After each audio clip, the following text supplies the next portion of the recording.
All right, y'all. Happy Tuesday, everybody. We got a lot of stuff to talk about today. And I was out last Thursday, and Pastor Tuck, Jason, and Donna did a phenomenal job. And I'm I'm talking about like for real, like a phenomenal job, like an excellent job holding it down, hosting the show, like for real. And I'm glad it's a blessing to have competent people who can hold things down when you're away. So I want to thank them publicly for that. I'm gonna do it again a little bit later on. Yep. Listen. Here's the question. Do you code switch? Quite frankly, I never heard of the term until maybe a few weeks ago. I didn't even know what code switching was. I was watching a YouTube channel that I frequent, and they were talking about code switching. They were actually talking about Megan Thee Stallion. They were talking about the fact that Megan Thee Stallion went to the CMT, Country Music Television Awards, or CMAs, Country Music Association Awards. And when she went to the CMA Awards, she was very well put together. What I mean by that is she had like a nice long gown. Her hair was like natural and looked very quote unquote professional. 30 hertz straight up. And like there was no skin showing. Like there was nothing that was Megan Thee Stallion-ish. She was very, very, very, very, as they said, as the channel said, she was very appropriate. So they said, is she code switching? And I never heard of the term code switching. Y'all know I be out of the loop on stuff. So that was the first time I heard the phrase code switching. So the question becomes is, do you code switch? I'm talking about you in Clubhouse, you on YouTube, you on Facebook. Do you code switch? Do you move in and out of different versions of yourself when you're around different people? And the truth of the matter is, more than likely you do. Whether you are aware of it or not, whether you realize it or not. So let's talk about that. Let's see if the Ox Show family, if y'all code switch it. And do you do it knowingly or do you do it unknowingly? Yeah, let's get into it. Let's see who's in the building, y'all, on Clubhouse. I'm gonna check Facebook too. Chuka is in the building. Did I say it right, brother? Chuka. Let me stop. I'm messing the brother name up. Okawa. Good morning. 30 hertz straight up. Sheila, good morning. Janine, good morning. Bettina, good morning. Jessica, good morning. Shandia, good morning. Good morning. Money Briggs. I hear you, Money Briggs. Is that your first name or is that your business name or is that your hip hop name? Which one is it? I like that. Diogratias. Oh man, I'm sorry, bro. Diogratias. I know I messed that brother name up. My bad. Shalana. Shalanya. There it is. But I'm bad. It's bad this morning. Danielle, good morning. What's up, Danielle? Brooke, good morning. Lori, good morning. What's up, Katrina? How you doing, sis? What's up, Kimberly? Good morning. Kimberly S. Janes, good morning. That's Jynes, Janes. Carol, what's up, sis? How you doing? Kay, good morning. Love the glasses, Kay. Caroline, good morning. Agnes, good morning. Love the head wrap, Agnes. Folake, what's up, Folake? How you doing, sis? Kim, good morning. Kimberly, good morning. Prophet Joseph, good morning. Brother Corey, is that Corey Coleman? Yep, that's Brother Corey Coleman. What's up, sir? How you doing, man? Listen, here's the question for all of you on Facebook and on Clubhouse. Do you code switch in any way? We're going to talk about that this morning. I'm going to shout out my Facebook family too. I have to go over to Facebook. Y'all know how we do it here.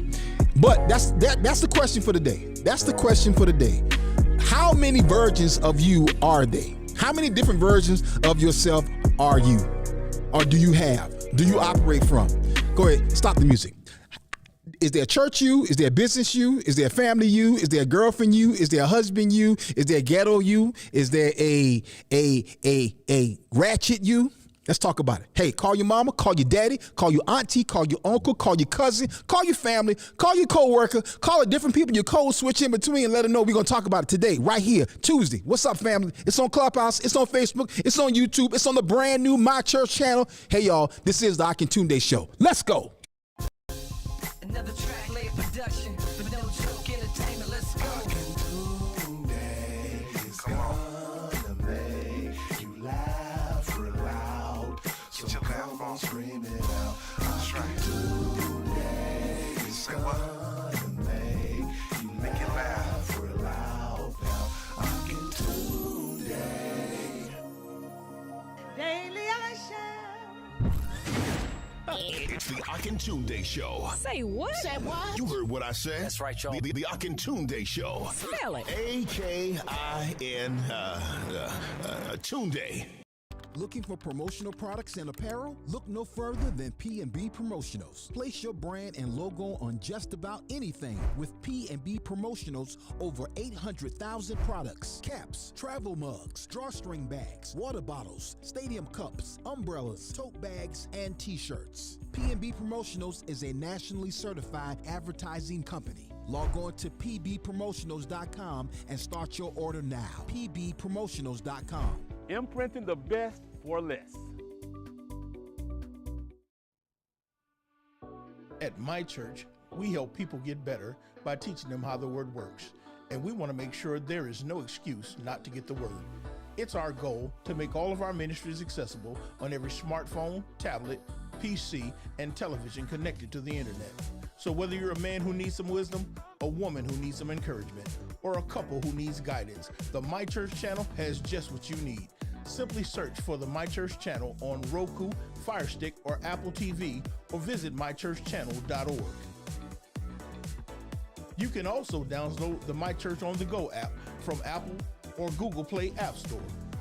Constantly on the move? Check out the Word at My Church podcast on your favorite podcast platform.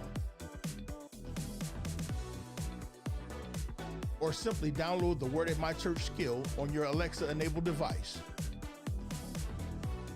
But whatever you do, make sure to stay connected. See you soon.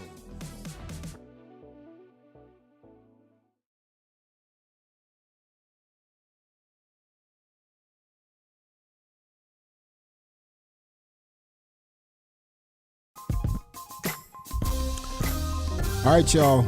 If you haven't done so, you need to go ahead and log on to Roku, Apple TV, Amazon Fire TV, whatever smart TV device that you utilize, and go ahead and download the brand new My Church channel, now available for all of you to carry and utilize on your smart TV devices. Of course, YouTube, of course, the lovemychurch.com.org website, lovemychurch.org website, and go ahead and get not just the word, but you can also get the Man Cave. You can also get the Women of Worth series. You can also get the brand new series that's coming up very soon, The Heart of the Pastor. You can also get the Akintunde Show. That right now on the brand new My Church channel. All right, family, let's get into it, y'all. Let's get the crew in the building. She hangs out every day. She's a producer of the show, keeps me on track. Gave us the whole topic for the day, and he is the co-host of the show. He's the pastor of the My Church channel and the My Church Church. Y'all, welcome to the show. As always, Pastor Lewis Tucker, Donna J. Come on, family. What's up, y'all? Good morning. How y'all doing? What it do? What it do? What it do? All right, sir. How you there doing? You go. Hey, family. We're Pastor Yeah. Tuck. Pastor Tuck. What's up? We back in the box today. Yeah. We ran amok You know, last week. hey, that's what we do best. We run amok. We ran amok last week. We are muck runners. You know, run amok is a very close. It's a very close to a cuss word. Oh, it is? Yeah. Okay. Yeah. We are muck runners. Muck runners, yes. Speaking of muck runners, something's going on. Clubhouse is running amok. So like Clubhouse. Yes, Clubhouse is out. Clubhouse is on something. Let me tell y'all something. I know I'm on the app, but I'm gonna say it right here. That's why if you are a communicator, if you are a broadcaster, if you are a minister, if you're an entrepreneur and you utilize these platforms, you need to have your own platform or access to something like my church, so you can put your platform on. That's why we bought our own plantation. We ain't subject to nobody, right? Because stuff changed and nobody warns you. You don't know anything. So like last week, I'm like, oh, okay, yeah, I'll set the room up, but before I head out, and then everybody will log in like they normally do. Oh no, that's not the case this week because everything changed and nobody knew that. So yeah, you can't. I've been trying to share the room. You can't even share the room. And I don't. Again, we have a fraction of our normal audience, and a lot of people still are trying to find the show. And I've heard even with KBN, actual KB, I talked with KBN at length about this, and Unissa did, I should say, and they don't really know all the details. So again, the whole thing is y'all have your own. I just platform. clicked on it just now. In the little 3 dots, and it says make the room public. So I'm like, I don't know if you make the room public, does it kick it out of the KBN group? Is it a private group? I don't know. I don't know what that means. Okay, well, what we got to lose? What do we have to lose? Okay, right. so I just made it public, and then let me see here. See again, all this stuff nobody knows. I'm changing the title of it right here, saying it's giving me that option. Okay. Again, who knew this? Nobody did. But anyway, do you code switch? That's the topic. Okay, so now I can share it now that you made it public. Interesting. Okay. Oh. So let's so now we can share it now. Okay. All right. Let's share. Yeah. Again, yes. Because again, I always tell people one of the craziest examples was me in Facebook. I would have like 5,000 people on my lives, and then all of a sudden it changed. Nobody told me anything, and now it's a fraction of the audience. So the funny thing is, even now when you hit share, you can't share in Clubhouse. It'll let you share to Facebook and all those other places, but it won't let you share to Clubhouse. Right. Wow. So like I said, they trust me, they have joined the algorithm train. Ooh, yeah. The algorithm controls the algorithm everything. train. Yeah. Yep. Okay. Because they're trying to control the flow of your audience now. That's what's happening. Oh, really? Oh. Wow.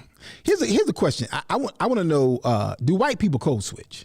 That's what I want to know. I want to know to my white family members, my Caucasian family members here. Do y'all code switch? Black people do. Black people do it a lot, but does my Caucasian family, do y'all code switch? I really want to know this. Yeah, sure they do. Look, drop in the comments. But before we even get there, we got to start discussing what is code switching, starting off from the jump, because this is so funny to me, right? When Donna and I first started having the conversation about this particular topic last week, it was so funny to me because I had literally that day, the day before, I had just made a T-shirt for one of my young brothers that just got initiated into the fraternity this year. Mm-hmm. And I made him a T-shirt, and he had texted me and told me what his line name was. Mm-hmm. And his line name was Code Switch. Right. Interesting. Right? Yep. Interesting. And it was funny to me because he's a computer science, computer engineering major. So I'm thinking it's got something to do with coding. Yeah. Because I've never heard that term. Yeah, me neither. I didn't even ask. I just made the shirt, right? And so I just finished making the shirt. The shirt was literally hanging on the back of my chair. Okay. And so when Donna said something to me about talking about code switching, I'm like, code switching? I said, what is code switching? I didn't know this. And so when Donna told me what it was, I fell out, went to laughing because I'm like, it makes perfect sense to me. Yeah. But you had no understand. You had never heard the terminology before. Never heard the terminology. Okay.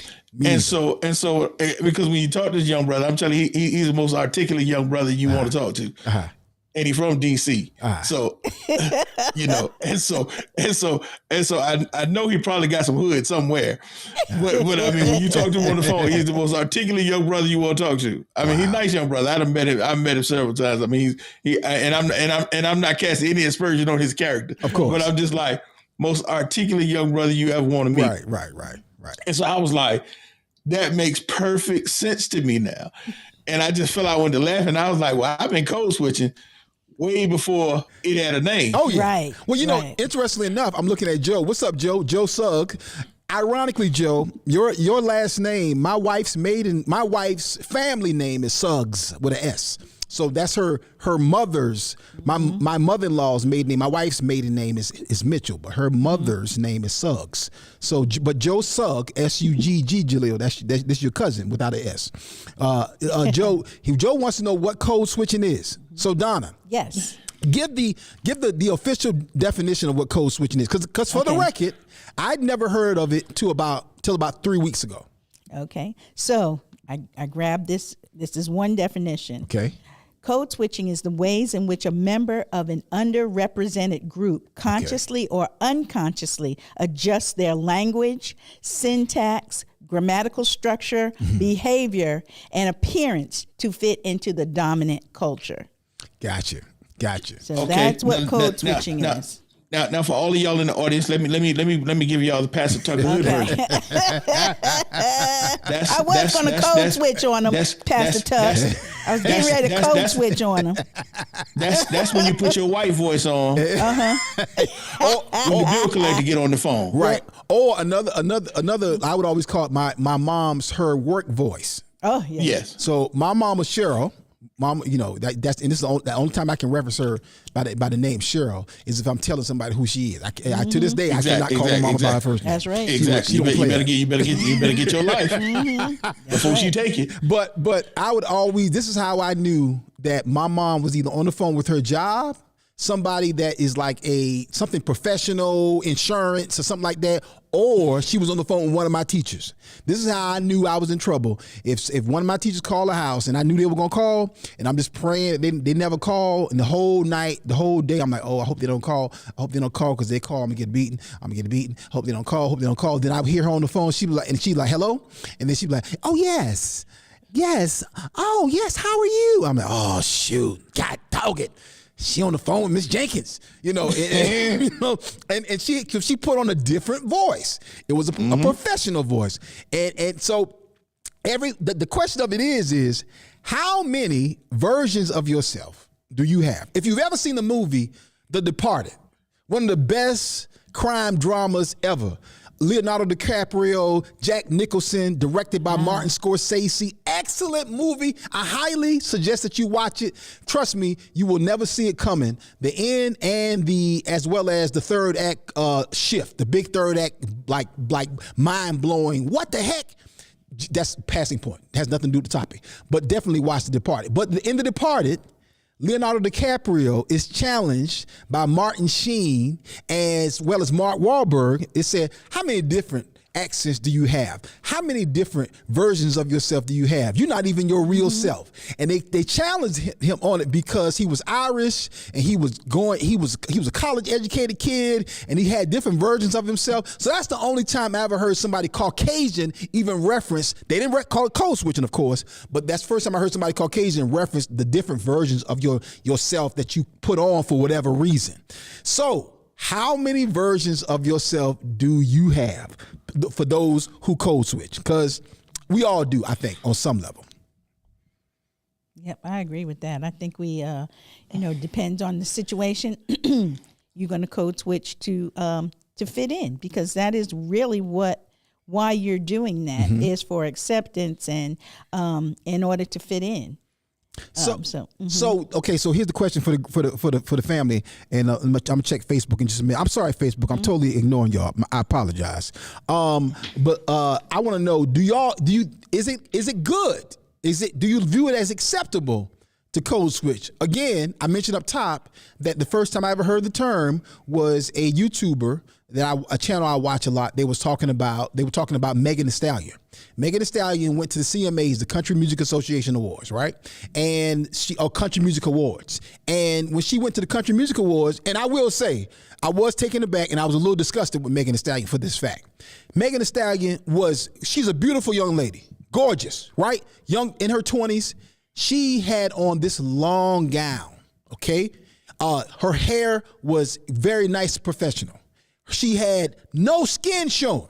Okay, the dad in me, the Christian in me, that's the Megan. That's Megan. I appreciate Megan. All that stallion stuff, you can miss me with all of that. All that, you got your half of your behind out, you can miss me with all of that. All that showing up to an award show with a thong on and with one butt cheek out and all that stuff, that's the devil. And I was watching, I'm like, why doesn't she show up to the BET Awards like that, where she's influencing young black girls and, quite frankly, some grown black women?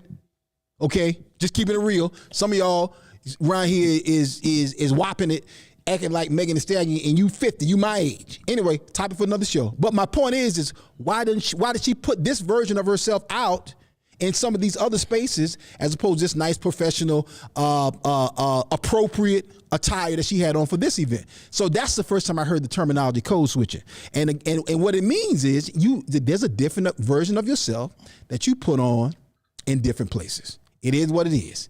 So my question of it is, do y'all think it's a good thing or bad thing? And how many versions of yourself do you actually have? Katrina Davis said, is it acceptance or survival? Both. Yeah. Good question. Excuse me. You know, it's funny because I was telling Donna back when I first went to college, I was Virginia State University's first Board of Visitor Scholar. Mm-hmm. They had started the honors college the year that I went there, so I got the first full academic scholarship to go to Virginia State. Okay, and I was straight out the street. I was straight hood. Mm-hmm. I mean, I had a crazy haircut, you know, with all the parts and all that other crazy stuff going on in my head. Mm-hmm. I had 2 earrings, you know what I'm saying? I used to wear all these crazy T-shirts, you know what I'm saying? Cursing, all kinds of stuff across my T-shirt. And the lady who ran the honors college was this older, she was an AKA, but she was this old black lady. And she was all prim proper, you know what I'm saying? Looked like she probably listened to opera at home. Yeah. And I was not her idea of who the board scholar was supposed to be. Right. And so she was constantly writing me about my appearance. She was like, "Oh, you got to change your haircut. You got to get rid of these earrings. You got no, you can't be wearing these T-shirts." And I was like, and I was fighting it because I'm like, "No, you don't change me." Wow. You know, I was like Chris Tucker in Money Talks. No, you're not gonna change it because I'm a player. You know, it's like, no, you're not gonna do me like that. You understand? And so me and her was like butting heads, and it was like daily, like to the point that I got so hot, I literally quit school. I was like, I went back to the dorm. I had packed my stuff. Wow. I was in the car, full scholarship. I'm like, yo, I can't take this no more. Wow. And my RA literally jumped in the car. He would not get out my car. I'm like, well, you just going home with me then because I'm leaving. Wow. And he called my mama, and I literally passed my mama on the highway. My mama flagged us down on the highway because it was that serious. Wow. And my mama made me go back to school. There we go. And there we go. And so, but this is when I discovered code switching, because with her class, I only had to go to her for one class. Okay. You know, and her class was on one end of campus, and I'm an engineering major, so she was an English teacher, and so all of my other classes were on the other end of campus. So literally, I would carry a different shirt in my backpack. Back then, our driver's license used to have your credentials in the back and your license in the front. Right. And so I would take my earring, stick it in the little compartment at the back of my driver's license. Okay. I went on and cut my hair because that's the only thing I couldn't get away with. And so when I would go to her class, I take my earring out. I had a different T-shirt on. As soon as I left her class, I put my earrings back in, changed my T-shirt, put my swag back on, and went on about my business. So everywhere else on campus, everybody knew me for who I was. When I went to her class, I was who she wanted me to be. Okay, so here's a good question for that. So what do you consider her requests, her challenge to you?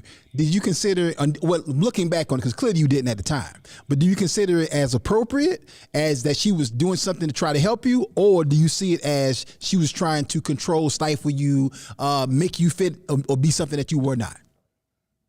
I think the way she went about it was way too hostile. I mean, she was literally harassing me. I mean, there was no teaching about it. There was no mentoring about it. She was just literally telling me I'm inappropriate.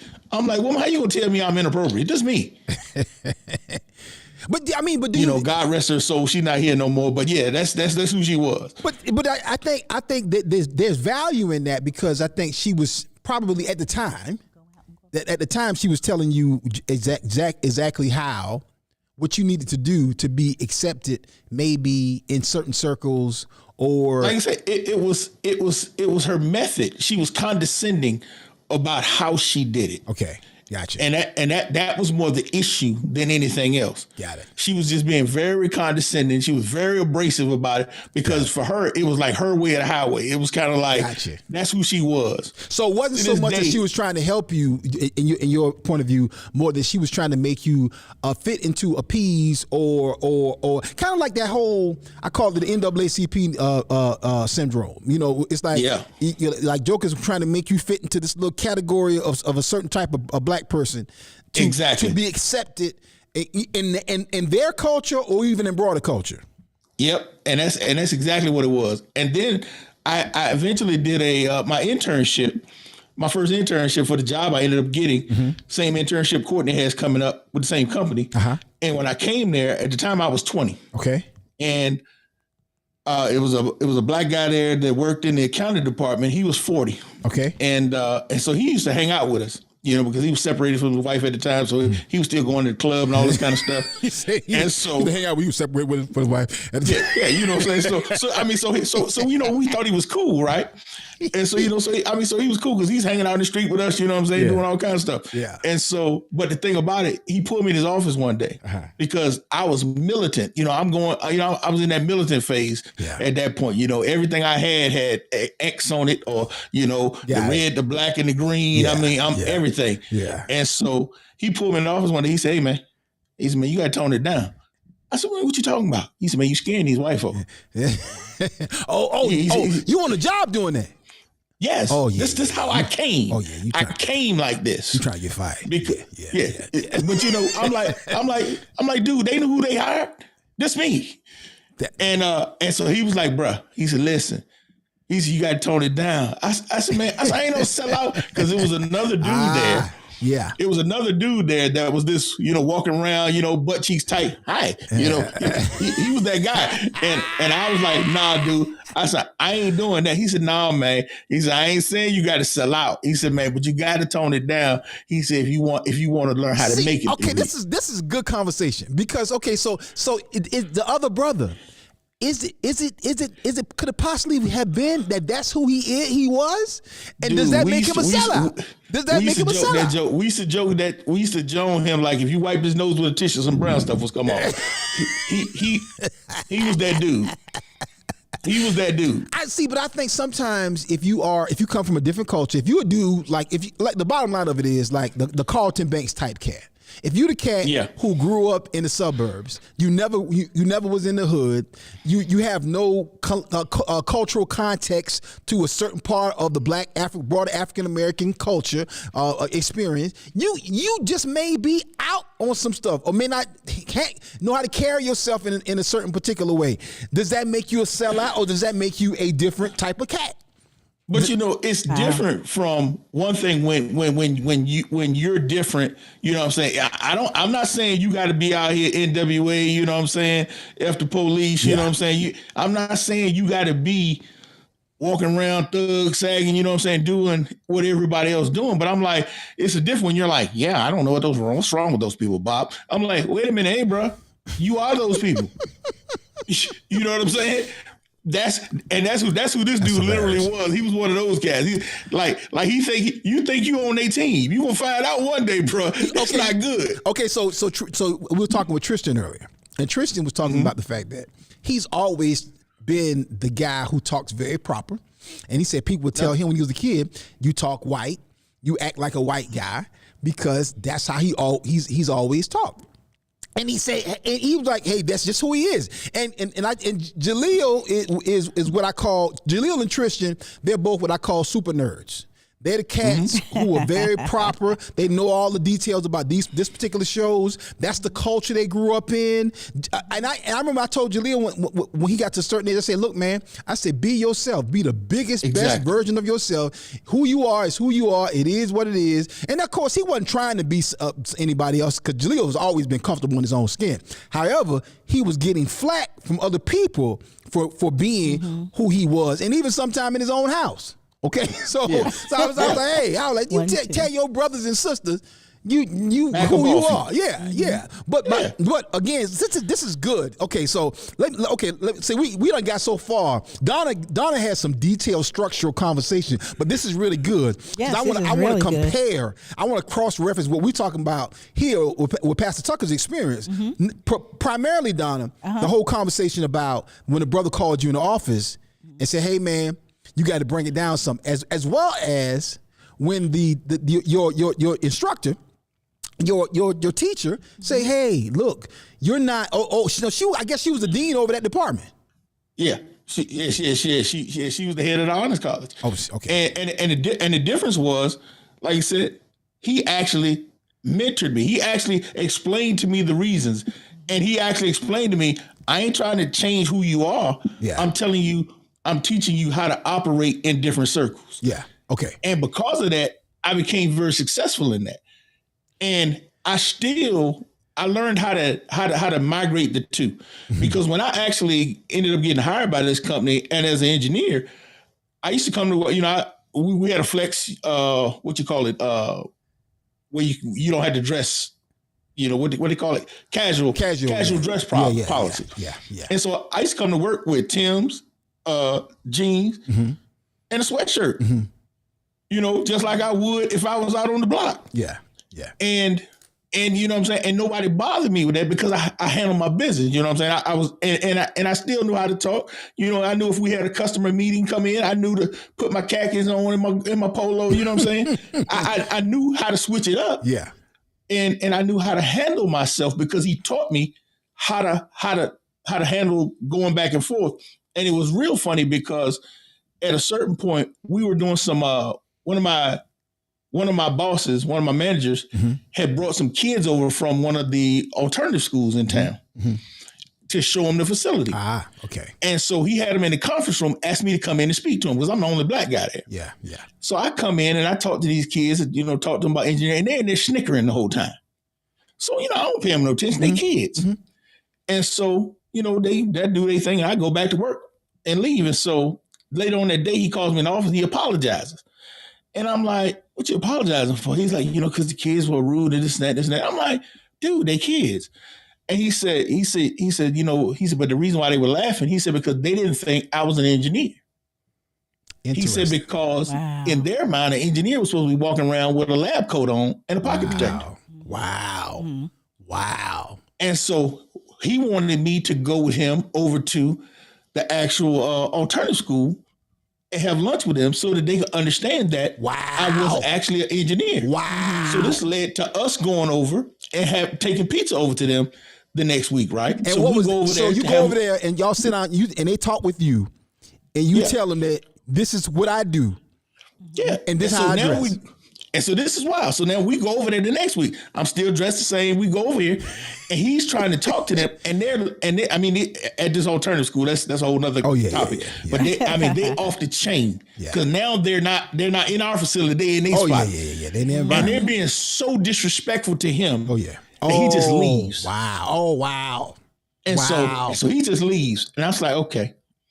And so I stayed. And I waited till after he left.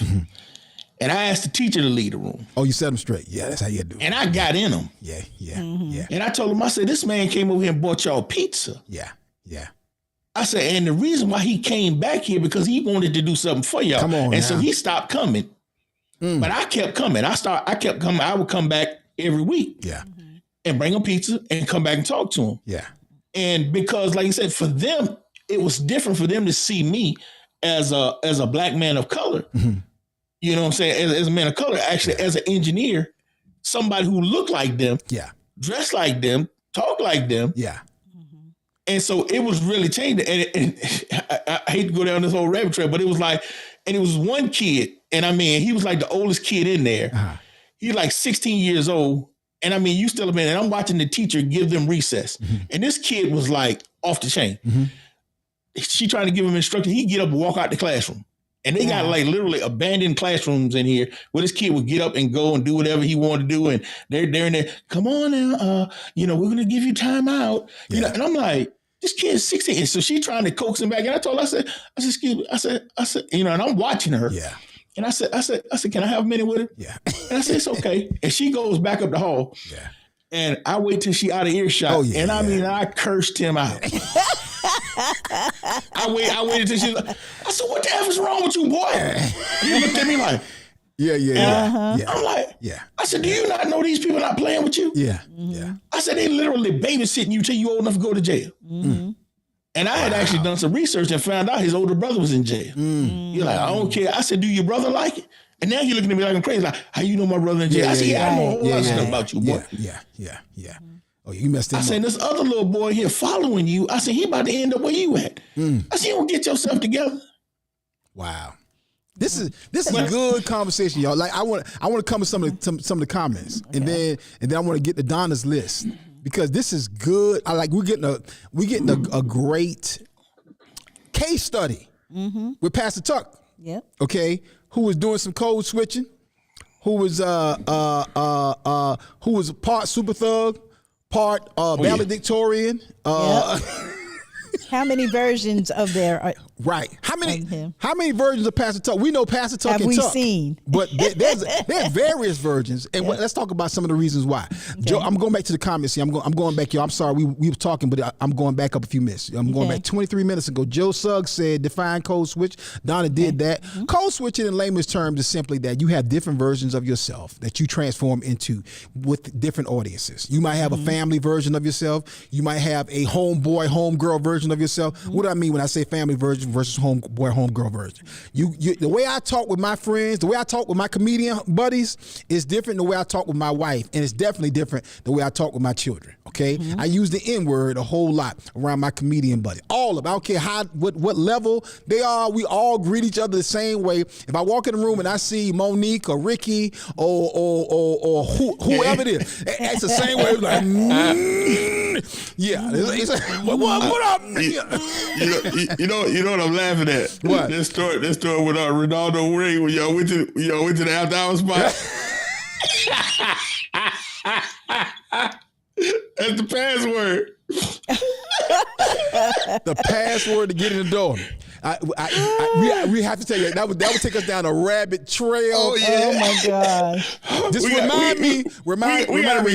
We gotta record that story one day. Remind me, y'all, to tell y'all the late great Ronaldo Ray. He played the mailman on 227, and he also played in. He was one of the. What was he? The dealer at the table in the Harlem Nights. In Harlem Nights. Yeah. He and I had the same. He had the same From the management, right? And one legendary night, I hung out with Ronaldo Ray and Big Red from the Five Heartbeats, and they took me all over town. Oh wow! And the stuff that I witnessed was the name of that story is a whole book. N is the password. Because a lot of after hours spots have passwords, and you have to know the password to get in. Anyway, it's particularly in LA. Anyway, I'll tell you that on the whole of it, because that would change the whole show. But let me get some more of y'all comments. Said Kimberly Morgan said. Leslie said. She said, yes, but for a lesser reason, not usually out of necessity. Okay, all right. So, and Leslie, if y'all don't know, Leslie is one of our Caucasian actual family members. Sisters, right. Hello, right. Sister Leslie. Kimberly Morgan said, you can do it and not realize you're doing it. Yeah, that's true, Kimberly. That's true. You can do it and not even realize that you're doing it. That's real talk.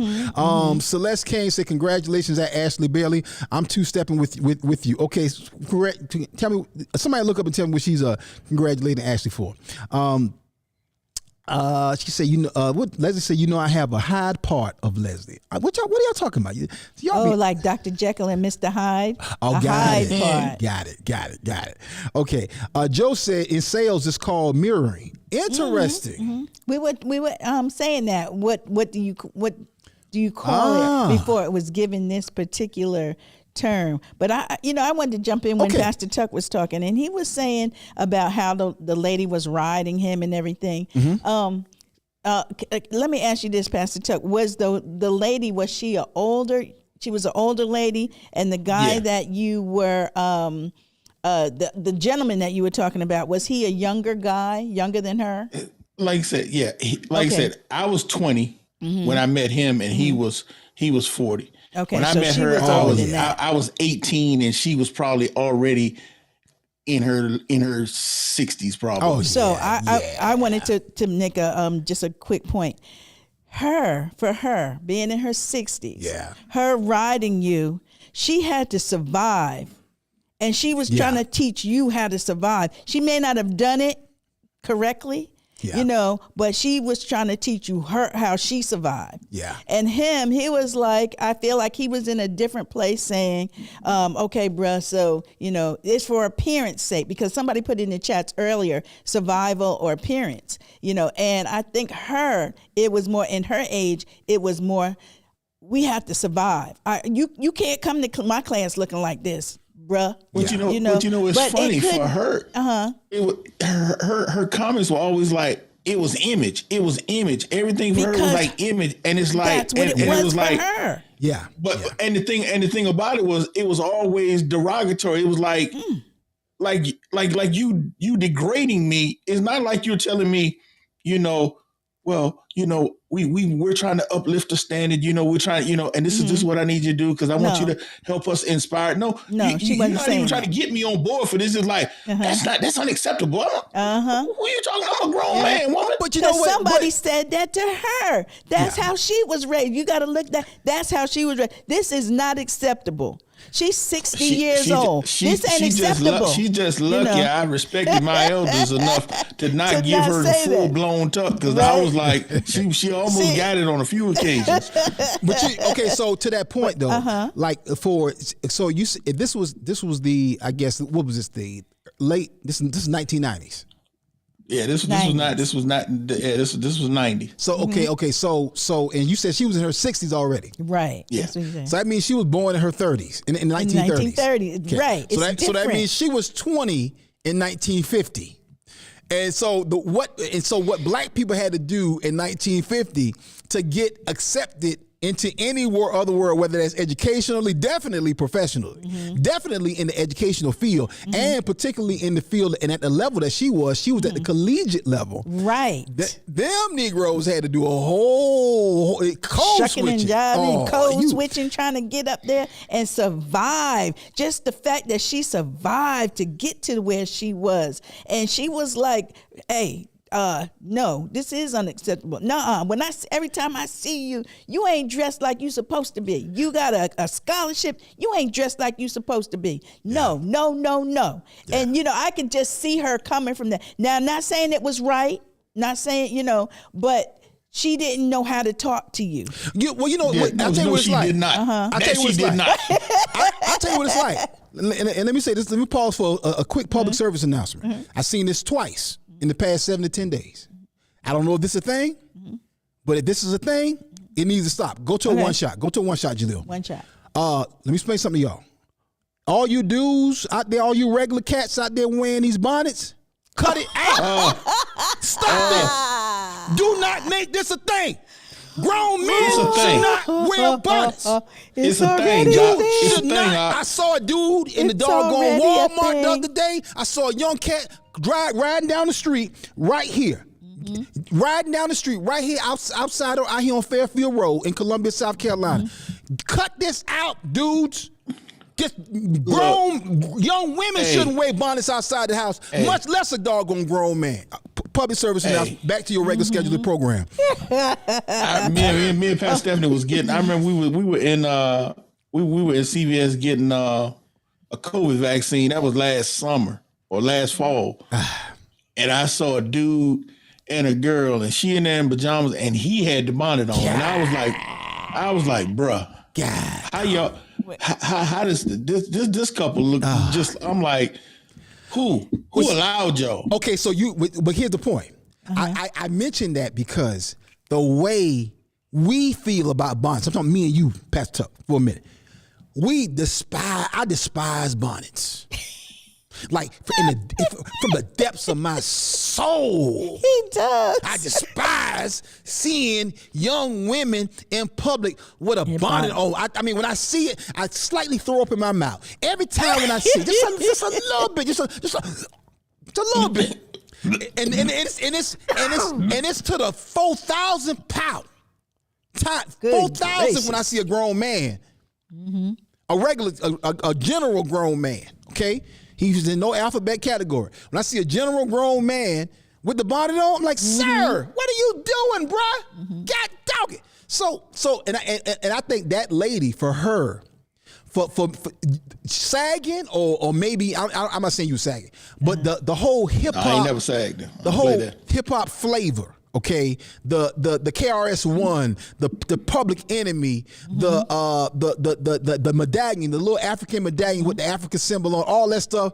Fight the power. Fight the power. The Stetsasonic haircuts and all that stuff. That was the equivalent of us seeing somebody's with a bonnet on in 1990. And the disdain that we have for. Again, later on somebody be talking about, bonnets are acceptable. Oh, no. They never was. They're called lock sacks when the men wear them. Lock sacks when they have locks. You better get you one of them big scullies That's or something. what Miss Walker said. Miss Waller, No, Takesha Waller said they're called lock sacks. No. Takesha trying to give him a pass.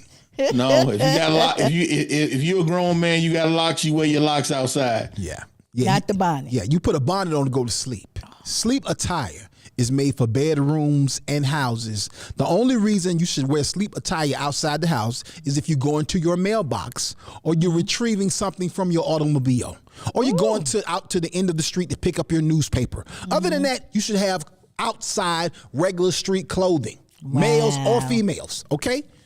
Anyway, yeah, drop in the comments. Anybody on Clubhouse or on Facebook, you wear bonnets outside the house? You should not. You should. The only reason you might should have a bonnet on outside the house if you in the emergency room. Okay, you had to wake up and rush your child to the hospital. I get it. You ain't had time to comb your hair. You ain't had time to comb your wrap out, or you ain't had time to take the rollers out if y'all still wear rollers. But other than that, you should not have a bonnet on anyway. So is that code switching? Is that code switching? If you would wear your bonnet if you would wear your bonnet to the store, you ain't wearing it to your job. No. Hopefully, I want if you have a corporate job, you're not wearing it to your job. But what if you got your master's degree and you articulate? If you're you know your engineering, and you know your mathematics, or you know your social media, or your marketing, or you know your law. Is it acceptable for a female attorney to come to the office with a bonnet on? Is that code switching? First of all, she's working. Usually, she'd be working for someone. I would just say she may be working for someone, and their corporate is not going to allow that. They don't even really want to allow our natural hair, which is one of the things that we were talking about, code sharing. You and Aqua talking, me and Aqua talking about that earlier. The natural hair is for us. It's natural. It's every day. It's what we do. But when you go to the corporate world, they and you are among Caucasian women, they don't look at that as being professional. They don't look at natural hair as being professional. I think that's changed. That is changing. Changing. But changing. Got it. Okay. But even the point you made, as far as how we feel about this stuff, and even as vocal as I am about my opinion about stuff, I don't ever feel like I got the right to tell nobody about how their appearance is. Right. If I want to teach somebody something, it's one thing. Right. You wouldn't, if you saw a young brother that you knew, let's say he's a friend of the family, or he's a member of the church, and you saw him outside in the Kroger's, and he had a bonnet on and sagging, and he was sagging. You Pastor Tuck, I can almost guarantee I'm you. not gonna sit there and be like, boy, what is you doing out here with that? Because he gonna scoop him up you gonna come by the in, neck. Pull over, you gonna bend over and say, man, Uber put Beats.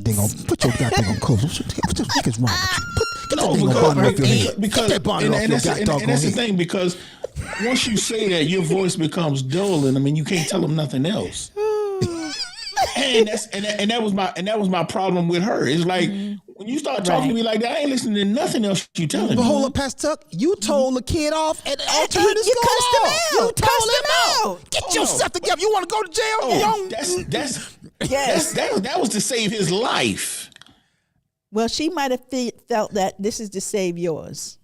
How me wearing my earrings gonna save my life? Woman, if you don't She get out didn't my grow way. up like that, though, Pastor Chuck. Yeah, she see, didn't grow yeah, up she with from the- men yeah. wearing earrings. Yeah, she came. She didn't grow up you Dr. wearing. King was a standard when she was coming. That woman Right. don't know. She awarded me a scholarship, and I was drunk when I took the test to earn it. She don't know that. Like she ain't know nothing about me. Right. Huh? But when she saw you, Of every applicant that you had, of all the Carlton Bankses that you had that applied, she saw I the had been out of potential school in you. for a semester and was drunk when I took the test, and I scored all of them. I'm like, woman, what are you telling me? But for her, she You want felt. my clothes? But guess what though? different. And on some level though, some level, she was right. Here's the thing: because when you went to the job, you had the same stilo. But that's my point. But that's no, my but point. here's my point. She couldn't tell me nothing. That's my point. But because of how she talked to me, her voice became dull. Okay. I'm not saying she didn't have some valid points. My point was because of her approach. but my point. Here's my point though. My point is that you got it from the brother. At the Exactly. at The way you because need- of how he talked to me. Right. If she had talked to me properly, I could have got it from her. or was it because you just didn't have the right attitude to receive it? No, it's because of how she talked to me. Okay, so this is good, y'all. This is good. See, this is good for And me that's, on and that's multiple why I levels. just said. Yes. And that's why I just said I wouldn't walk up to the guy in the grocery store and tell him, man, you better take that mess off. I'm like, because I know at that point he ain't hearing nothing else I'm saying. Okay, so now you had somebody, and I don't know if they're talking about this or something, or the story that I was talking about. But I think you're talking about what Pastor Tuck was talking about. Lori Anderson said, could you repeat that story one more time? And so just Pastor Tuck, give us the headlines, just quickly on what the setup of the story was, the interaction between you and the instructor when you were in college. Mm-hmm. Like I said, I was a full scholarship recipient. She was the head of the honors college. And when I came to school, like I said, I had crazy haircut, 2 earrings. I used to wear all of the hip hop t-shirts, with all the inappropriate words, everything on it. And she was constantly writing me, telling me that I had to change my appearance because I was the Board of Visitor Scholar. Now, I wasn't the only one with a scholarship. I was just the Board of Visitor Scholar. And because she wanted me to look a certain way, she was always degrading me. Nobody else went through this in the honors college because everybody else in the honors college was always like, why is she always giving you a hard time? But she was okay. So I started out on your side. I'm now on the lady side. You know why? Because you had the highest score. You had the what was your title? What was the status that I was Virginia State's first Board of Visitor Scholar. First. I get it. Board of Visitors. I see why she was writing. But the She problem was is, like, once you again, can't I get do it. this. I get it. I never said she was wrong. Her approach was wrong. Yes, and I said that too. I agree with you. Because if she had sat me down and said, she said, Lewis, because of the position you're in, you have the ability to bring great attention and have great influence with other students. I need you to make some adjustments. I need you to do this. Then we would have had a conversation. But it's like, no, you can't do this. You can't. I'm like, woman, who are you talking to? But you got to understand, or we got to understand, from her generation, it wasn't really all about that. I think it was a part of that, but I think it was simply for her. Bottom line was, she said, this boy is smart. like on a whole other level. Right. And I know that he could go far. Now she's judging everything based on her paradigm. Her paradigm is 1930 something to 1990. That's the time she lives in. That's the time she is that's her paradigm. You can't change that. She was an adult in 1950. She saw the civil rights movement. So in her mind, you're hindering yourself. Because she thinks for you to go to the next level, you have to carry yourself in a certain way. So that was her. And then guess what? Them older fat folks, we talk about this all the time. Just like we talk about Colonel Swain. Them older folks, they don't know how to deliver. They didn't know how to deliver stuff in some nice, sweet packaging. And that's what I'm saying. A lot of this just had to do with her her pompous nature. My aunt to this day talks about the fact that she had an interaction with her. She had called her for some information or to do something. And like I said, both of them worked at the university. She called her for something, and when she called her, you didn't greet me this morning. Good morning. It's like, excuse you? Like I said, my aunt, a grown woman. Do you understand? All right, so Chris. Once again, this is her nature. So but Tristan dealing with people. Tristan got into the car. I picked Tristan up last, I don't know, Wednesday or Thursday, and when I picked him up, he gets in the car. Tristan, y'all don't know, Tristan is one of our epic students. He then became my like mentee, and then he's now one of our employees. He's about to start full time, right? Paid full time, right?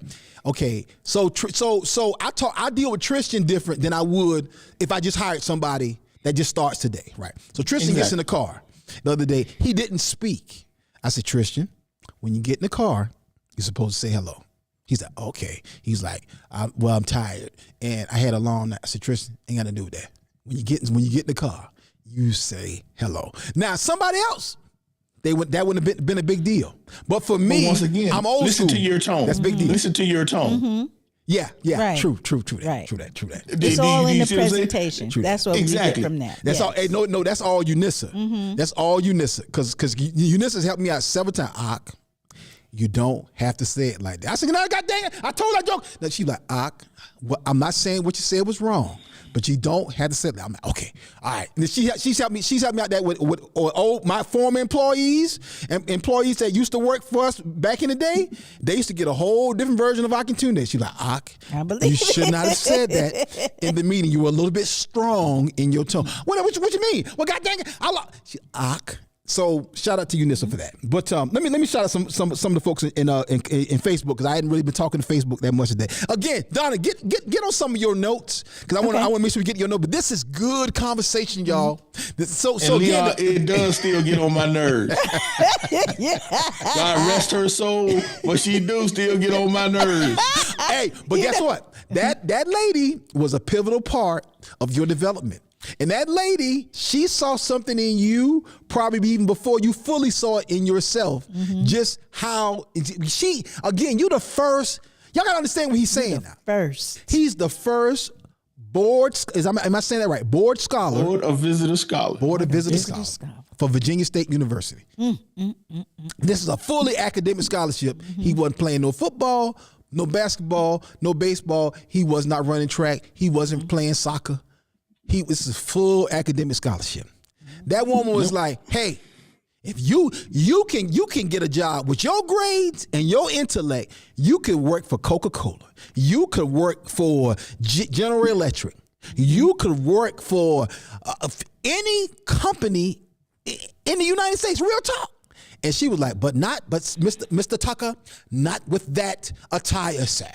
Not with that haircut, sir. Not with that inappropriate T-shirt. What that woman did not know, she was just another one in the long list of folk that was not going to beat me. I've been through this all through high school. Shout out they thought they were gonna make me comply. No, that don't work. No, you don't. We don't do that. They kept me out of the National Honor Society until the last semester of my senior year because all the teachers said, no, we're not dealing with him. Interesting. Yep.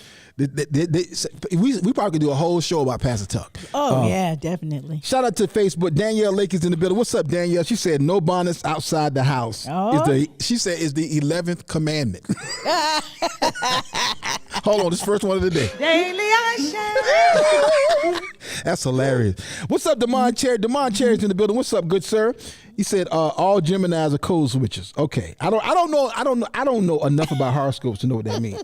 Demond said I'm code switching now because I might be in the Freaknik documentary.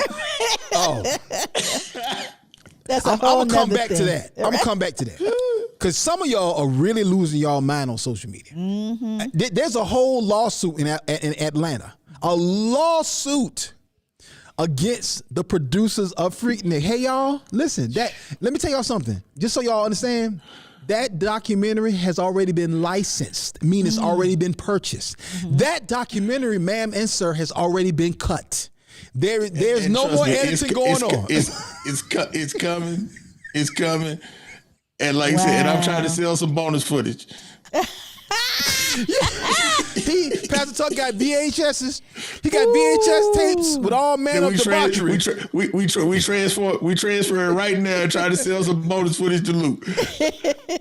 Leon Campbell's in the building over on Facebook. What's up, Leon? Loretta Spivey, how you doing, Loretta? What's going on, family? If you're concerned about being in the Freaknik documentary, drop that down in the comments. Kimberly Morgan says, so what you're saying is you've been difficult all your life, Pastor Tuck. Until I met Jesus. Jesus was the only one that could make me submit.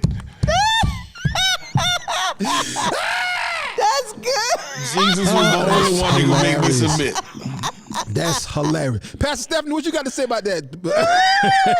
Hey. Oh my God, that's funny. I have one Lord, and his name is Jesus. Pastor Stephanie said, Leon Campbell, you don't even know. She said, okay, Pastor Stephanie said, I was raised by older folks, and it was paramount to dress appropriately, be professionally, be assertive and articulate, yes, yourself. I was just typing about my daddy and mentioned the Colonel. Yeah, the Colonel, see, the Colonel, again, me and Pastor Tuck talk about the Colonel all the time. The Colonel was legendary. Colonel Carol Swain, Pastor Stephanie's late father, transitioned in 2020 or 2021? 21. And of course, Pastor Stephanie's mom just transitioned last year in 2022. But I'm talking about, you're talking about a man who literally trained Colin Powell. Okay, Colin Powell was one of his soldiers. Wow. The Colin Powell, okay? And literally, Colin Powell wrote about Pastor Stephanie's father in his book. Okay, there's a chapter dedicated to Pastor Stephanie's father in Colin Powell's autobiography. Wow. Yes. Okay, that's who her father was, right? Wow. But he was old school. Again, he's so legendary. I never met her father, but I know so much about him, even before he passed, talking to Pastor Tuck and Pastor Stephanie. But again, that's an old school generation. They said what they said. They said it how they said it. They didn't give a dang how you felt about it. Hey. And them going to tell you, MF, I don't care what you feel. And you know she was like that. That lady didn't care nothing about Pastor Tuck feel. I could give a rat. And guess what, Pastor Tuck? Well, however she told you, she probably said it 10 more times at the house. I got doggone Louis Tucker. You was a thorn in her side. You was a thorn in her side. Oh my God, he makes me sick. I bet you used to go home and had to have our toddy every night after fooling with me. What's wrong, baby? That got doggone Louis Tucker. Let me tell you that. He came in there with an X-Clan shirt on it. And you know what it had across it? Across the front of it had sissy. Oh, he got on my nerves. Pour me another one. You better believe it, buddy. You better believe it. And if you don't know what S Clan is, you don't get the Sissy reference. That's an old album. The red, the black, and the green. Sissy.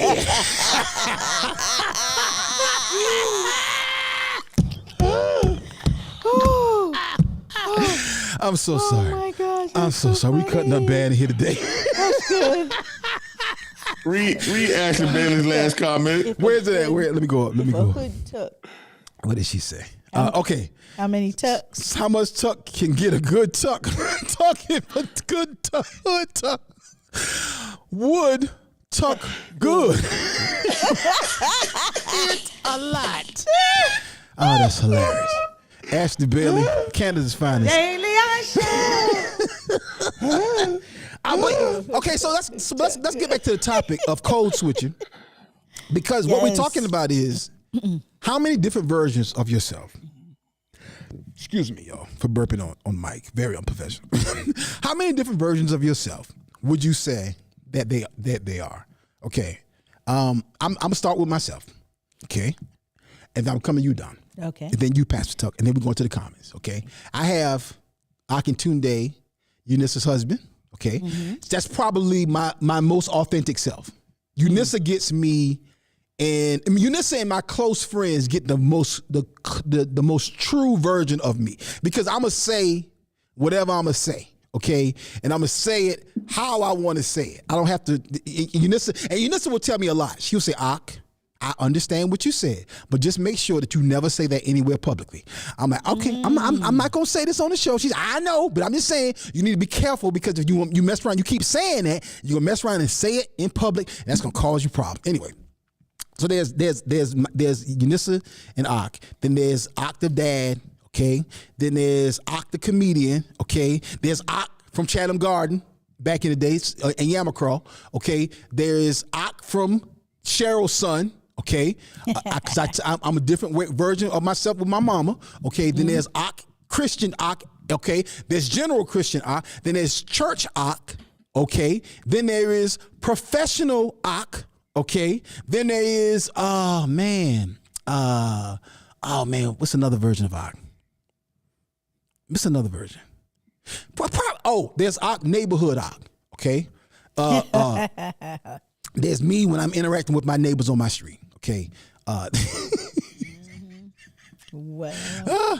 Because it's probably, I would say it's probably like about 9 versions of yourself that you instinctively, without me even thinking about it, I flow in between. Donna, how many versions would you say that there are of you? Y'all count yourselves up. Y'all drop in the comments, Facebook and Clubhouse and YouTube. Drop in the comments how many versions of yourself would you say that they are? Okay, so there's me when I'm by myself. Period. Okay. All right. Okay. That's the ultimate one. Me when I'm by myself. Okay. There is the work one. Okay. Work. All right. Work, Donna. Mom. Okay. All right. Okay. There's grandma. Okay. There is what else? Social media. Social media, Donna. Social media, All right. Okay. And then of course church. Okay. Business. Okay. Maybe 7 or 8. Dating. Okay. Oh, that's good. That's that's your representative sometimes when you first step out. Would you say there's first date, Donna? In 6 dates, Donna? There's first date, Donna. There is maybe 5th date, Donna, and then there's last date, Donna. Last date. You won't see me ever again. So interesting.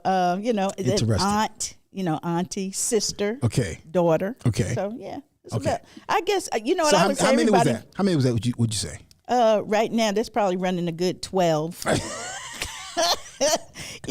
it's confusing sometimes. That's hilarious. But it's your home girl, Donna. Yeah.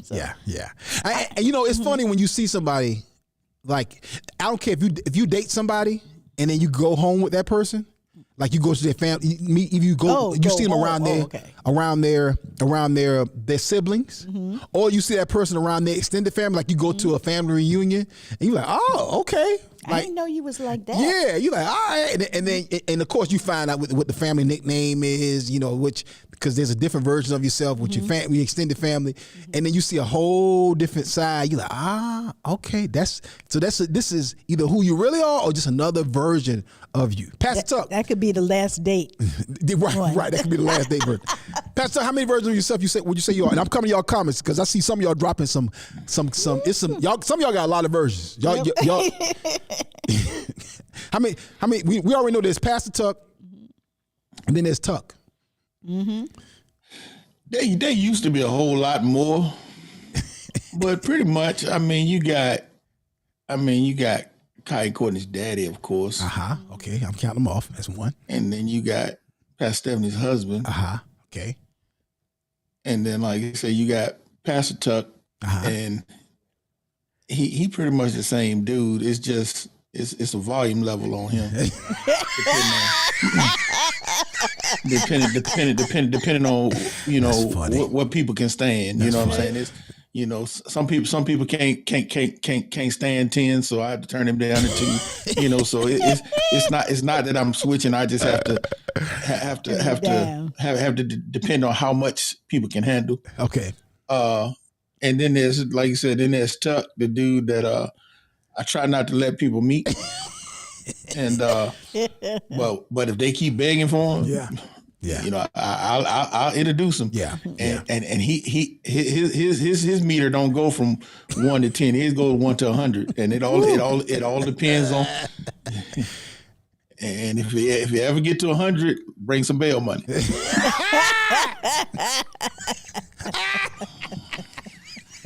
Go to the ATM. Hey, hold on. Pastor Stephanie, are you ready for that one?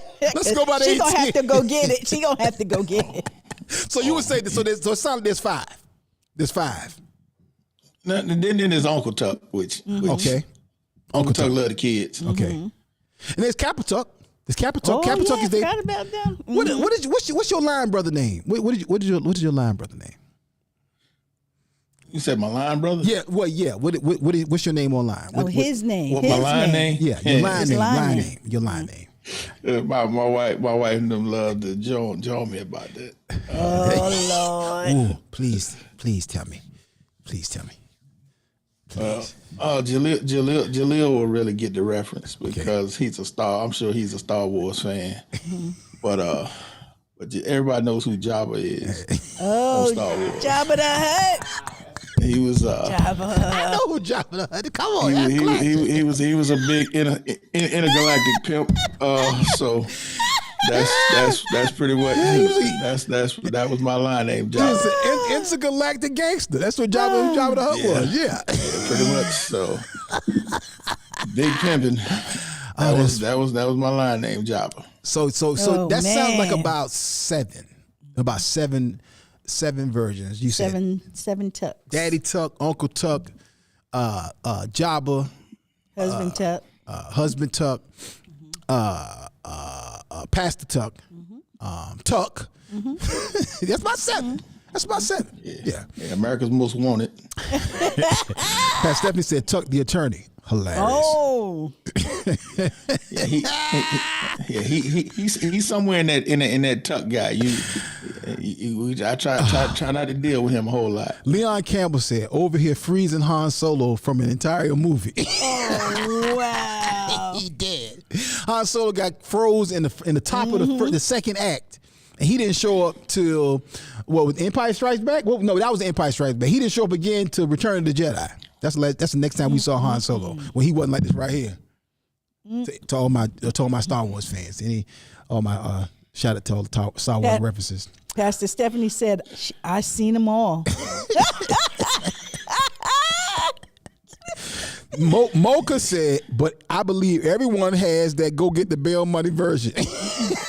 Yeah, everybody. Okay, let me.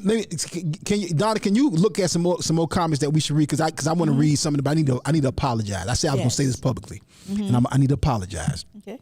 I need to apologize to Jaleel's homeboy.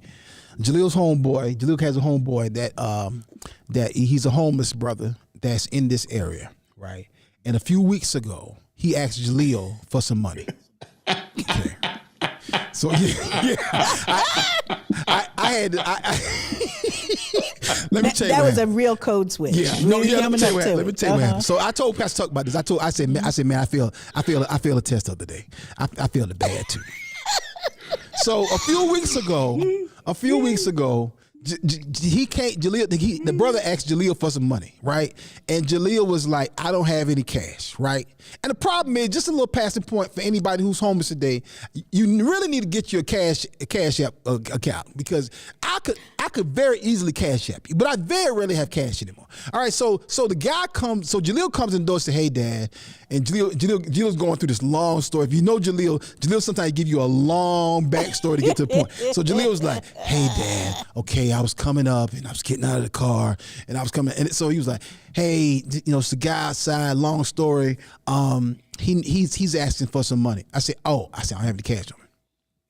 So Jaleel goes and tells him that. So I'm coming up a week or two later out the car, right? This was one of them days. All right, this was one of them days. I had a lot on my mind. One of them days. I was angry already when I was coming up. I had a lot of pressure on me, okay, right? So I'm coming up to the door, okay? So he's walking up. So he says, so when he sees me, he said, "Hey, are you the man that owns this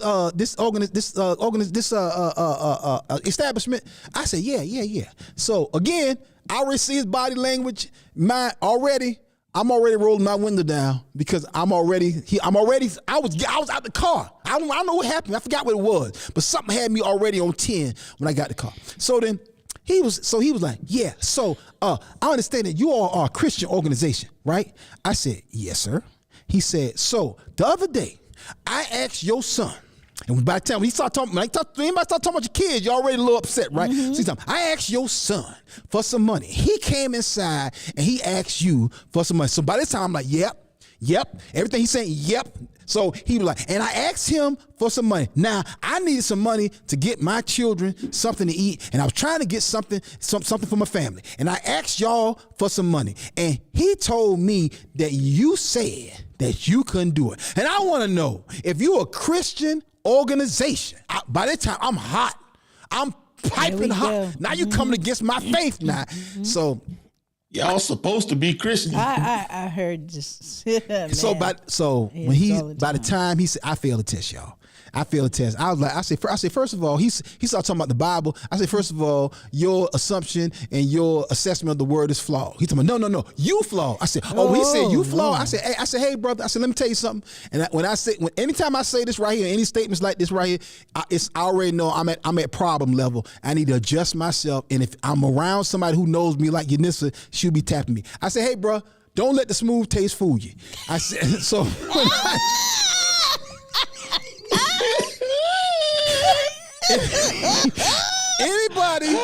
anybody who knows that reference, that's a Slick Smart Liquor Bull reference. That's going back. So what happened when Leon and Pastor Tuck mentioned Empire Strikes Back, that made me remember Billy D. Williams. Don't let the smooth taste fool you. And I said that to that brother. And by that time I said, by the time I'm adjusting myself, because if he say something, "Oh, sir, I'm about to take this aggression I got on you, bro. Oh yeah, I'm about to show you across the parking lot, how bro. much of a Christian I really am. I'm about to let that Peter About spirit to go. lay hands and they ain't gonna be holy. I apologize. I said to myself, when I see that brother again, he was wrong, but I was wrong the way I responded. And then me and him ended real bad. Me and him ended real bad. I was going to the door. I was talking. I said, "Hey," I said, "Like I said, you better get from in front of my door." He like, "I ain't got to go no." I said, "Hey, sir." I said, hey, I'm gonna give you one more chance, player. Now, so anyway, I messed that up. So I apologize. I failed. That was wrong. Silver and gold I do not have, but what I have I give you. I got Take these this 2 pieces of the paws. biscuit. I got these paws Take this for you. 2 pieces of the biscuit. Oh, I'm sorry. That's not how the first is. I got these paws.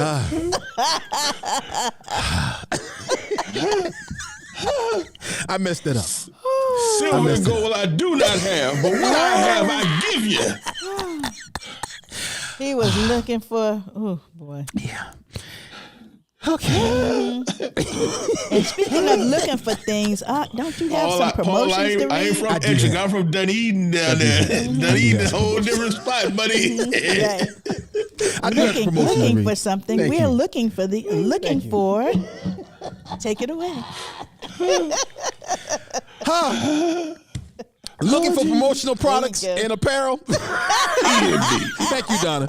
Look no further than P&B Promotionals. Place your brand and logo on just about anything with P&B Promotionals. Over 800,000 products. Hats, mugs, backpacks, bottles, cups, drinking glasses, lip balm, chewing gum, candy, and of course, t-shirts. P&B Promotionals is a nationally certified advertising institution. Log on to pbpromotionals.com. That's pbpromotionals.com and start your order now. pbpromotionals.com. Pelham and Brenda Myers, let them know that y'all heard it on the Akintunde show. Imprinting the best for less, P&B Promotionals. And P&B Promotionals would not approve of me telling somebody that don't let the smooth taste fool you. Hold on. I didn't even know, when did Jaleel sneak out here and put this piece of paper on my desk? I didn't even see you bring. Okay, let me bring Jaleel in. Jaleel, come on into the conversation. How long ago was that when you brought that out? Where's your microphone? What's the paper? This piece of paper, right? You say I have a question. So you could. Oh no! That was from last week. Oh, okay. I was about to say. I was. Hey, okay. So here's what happened. I picked up a stack of papers from last week. And this was on the bottom, so I must have dropped it while I was reading the copy. I was like, this dude is go smooth. For him to come out here and slide it on my desk, I need I'm not that good. I'm like, that's real funny, good. though. Yeah, go ahead, Jaleel. Do you still have a question? Do you have a comment? Honestly, I just my fault. Drop my notebook. But yeah. Like I wanted to say about code switching. Yeah, I'm just now recently in my adulthood coming into code switching, because when I grew up as a kid, people said I talked white. They said I talked white. They said you act like you're one of the good ones. That terrible, like real microaggression and passive stuff. But I just recently came in and let me take out my earbuds. I just recently came into code switching because this is tough. This is tough. Put one of these in your ear. Thank you. All right. Thank you. Yeah. Bless up. Okay. I appreciate it. Why don't you put the headphones on, Jaleel? Oh. Okay, that's good. Because I'm hearing the echo in my ear was throwing me off. You can't talk when you hear yourself a second or two back. Yeah. I cannot. Yeah. Okay. All right, I'm gonna let y'all get that together. Okay. Put the headphones. There's a second pair of headphones in there. Put those on. That help you. All right, so I can hear you. Right. No, the headphones on the desk. Oh, you right. My fault. Yeah. But Jaleel has always been the probably the most naturally, uniquely himself kid in the Warnock household. He has his own skin. He's comfortable in that skin. Warnock. Yeah, and he. But he's always been that way. That's why Jaleel is. I always. That's why Tristan fits in so well, because Tristan and Jaleel are very close in terms of their personalities. But again, I think that's something that when you get to a point in your life where you become comfortable. Go ahead, Jaleel. So I was going to say, thankfully I can hear just me talking. Yeah. No delay. What I was going to say was that I just recently came into code switching. I believe that I become more comfortable with the idea of being a black man since I've grown up. I've also become more acquainted with the realities of being a black man for all the reasons you wish your son or friend or just any black man didn't have to experience. Didn't have to, yeah. Yeah, didn't have to. So I realized. So I feel like I've just come into that. So I've just recently started code switching. I do it purely for humorous purposes. So like in text, I mainly speak in full sentences. If you see me text, I will add quotation marks on certain things in movies just for emphasis and detail. Somebody think they texting with a 50-year-old man. Exactly. Basically, pretty much. And that's how they also know that they're talking to me as well. But when I'm playing around or being joking, I will code switch in the text or code switch when I'm talking. I'll be like, I don't know, bro. I don't know. Like, that's it. You feel me? Yeah. And when you say I don't know, you talking about I-O-N. I don't know. I-O-N and K-N-O. And when I say that's it, like D-A-S-S-I-T. That's it then. That's it. That's it. Nah, and the other stuff that you might recognize, but I will say that I do it also seriously. I do, like, I speak a certain way around friends. I'll fluctuate between speaking like I am now and speaking another way depending on the conversation. But with anybody else in the street, it's always, hello sir, how you doing? You doing all right today? That's good. Yeah. How are you? Yeah. Hey, how you doing? All that stuff, like, hello, sir. Yeah. And all that stuff. I'm very prim and proper when I'm going around, but like depending on who I'm hanging out with and who you see me with, like I might speak a different way, but for the most part, I've just recently come into that. But yeah, hey, so shout how out many to versions? everybody. How many versions of me? How many versions? How many different versions of Jaleel would you say they are? Donna has 12. Pastor Tuck has about 7. I think I got about 8 or 9. I will say that there is at least 8 versions of me. 8? Really? I will say, because I read them out. I say there's Jaleel the son, Jaleel the friend, Jaleel the confidant, Jaleel the mentor, Jaleel the Christian, Jaleel the nerd, Jaleel the radical, and Jaleel the passionate. I've seen all of those. I've seen all of those. All of those. Jaleel. Yeah. All of those versions. Yeah. All those versions. And then there's however. However is the creative. His Jaleel the creative he's talking about. But like I keep.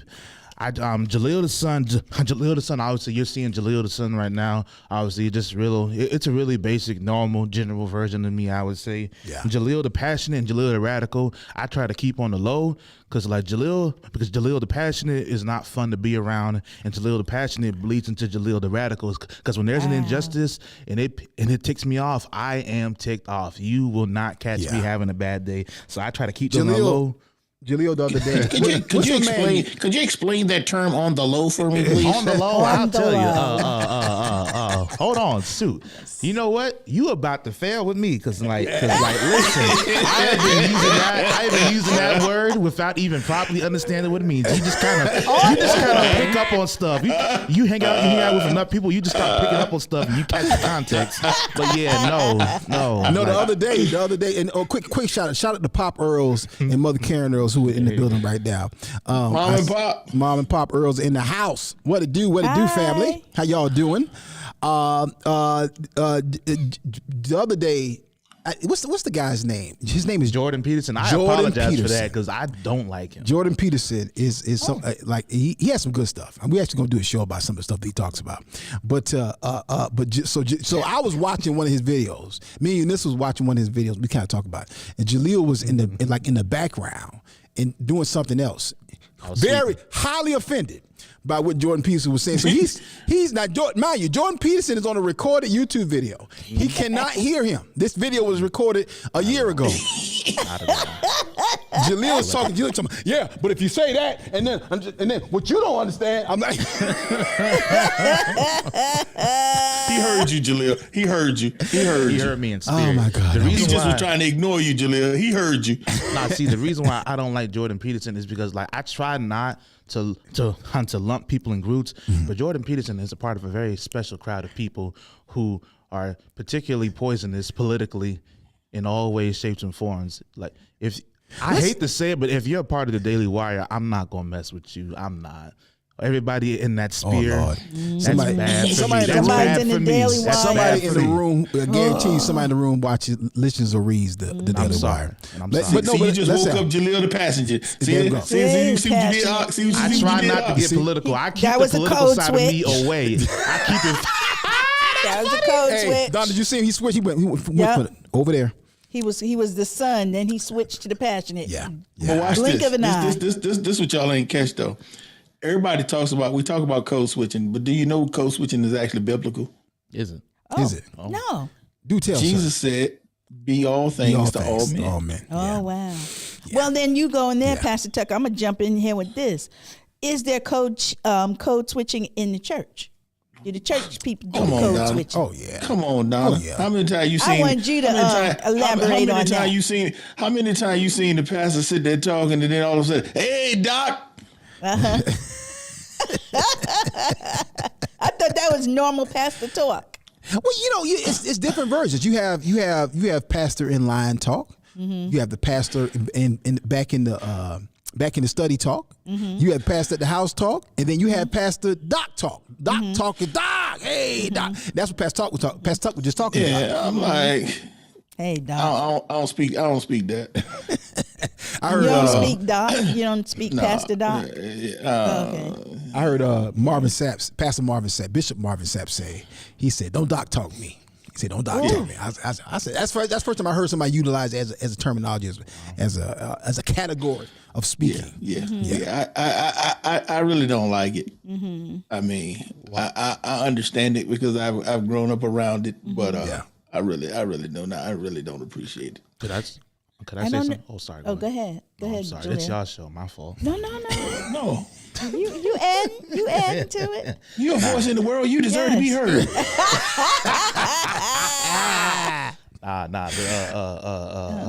Listen.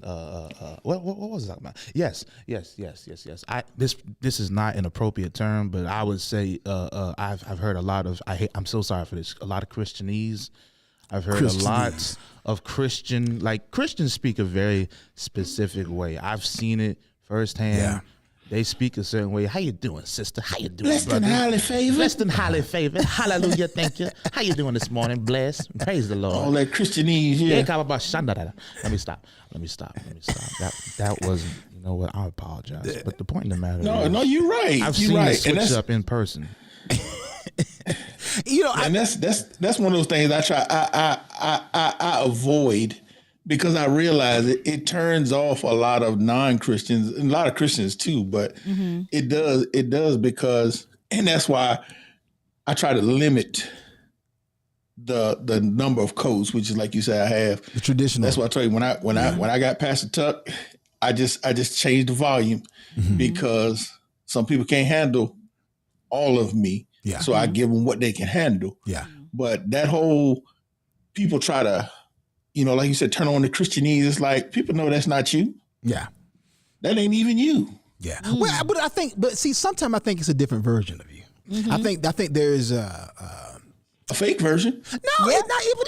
It's just like Donna said with that. It's just like Donna said with that that dating personality. That's a representative. There's a lot of times that ain't even you. The only time somebody see that is when the pastor around and he watching, or you trying to impress somebody. That ain't even you. Jesus don't even know who that is. No, I think you up there praying, and you come out there with a voice in the Lord like, who is that? No, but I think there's different versions, authentic of your authentic self. I'm not saying everybody, but I'm saying there's some folk you get up there and they get up there pray, oh precious God. Yeah. Oh, God, like who is that? All the ceremony. Father God. Jesus, like, who is that? Who is that? The enemy said, I know who it is though. Exactly. I think it's the some people feel as though they have to put on different hats in different environments, or different tones, or different speech patterns. Right. And that's what I'm saying. It's pretension. It's not real. It's fake. But is that fake though? If that's I'm talking about the fact. I ain't talking about just tonality. I'm talking about this is a whole personality you put on a bag. That's like you putting on Ephraim.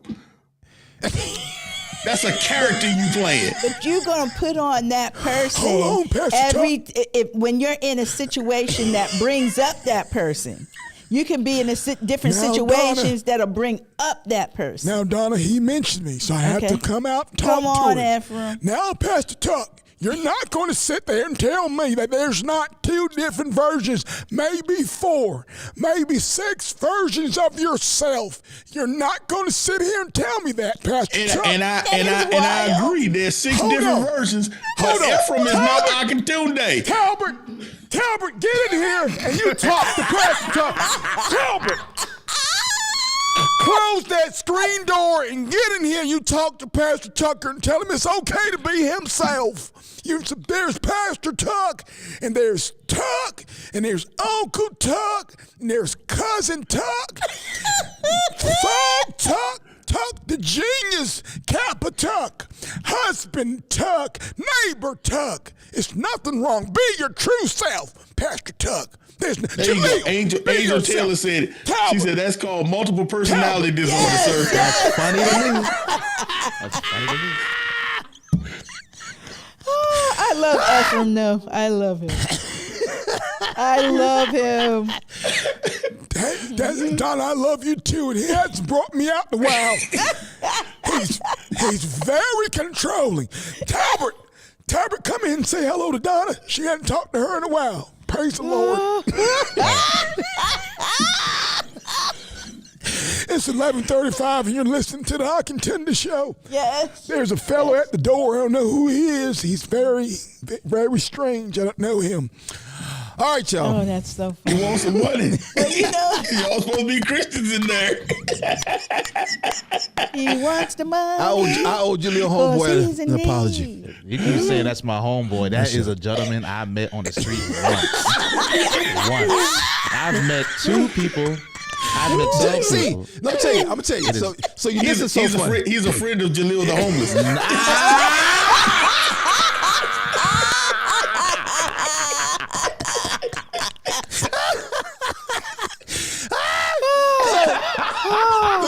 me First tell of you. all, I rebuke that. That's funny.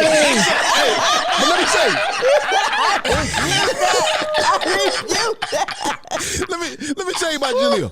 Jaleel is he's so loving, right? So he's talking to people, and you listen to him about why is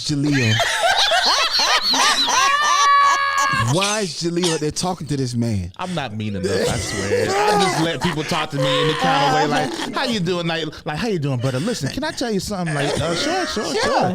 Even though I'm like, I really want to go get some food right now. But I'll stop and Here's listen. the whole thing. Jaleel is 27 or 28? 28 years old. He never has cash, y'all. Never. He lives off digital money. Off digital money. I be wanting to yell at the door, hey, sir, he don't have no cash for you. Look, Jaleel told us, hey, man, I can send you a couple Bitcoin. I ain't got it for you, big dog. Listen. I can send you a couple Bitcoin, man. Bitcoin ain't gonna do nothing for him, Pastor Tucker. You know it. I cashed up somebody one time. You know it. You got cash up? Right? That's how you get them next time, Jaleel. They ask you for some money, say, hey, man, what's your Bitcoin wallet? Bitcoin. I don't even understand Bitcoin. Jaleel, don't say that to nobody. Never. That man people gonna jump on you. Oh, you trying to be funny? You know I ain't got no doggone Bitcoin, bro. Bitcoin. You know I ain't got no money. My fault. You know I ain't got no money. You know this. Oh my gosh. You know I ain't got no cash app. You know I ain't got no cash app. My fault, player. My fault, player. I ain't mean it like that. My fault. Listen. It ain't nothing.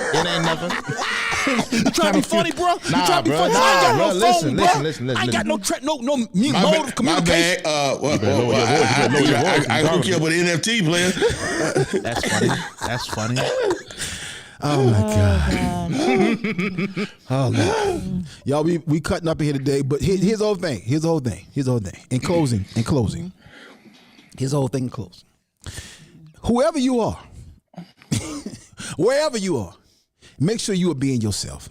I understand that you don't talk to your girlfriend, ladies, when you amongst your girlfriends. Like I can always tell when this is on the phone with Trina or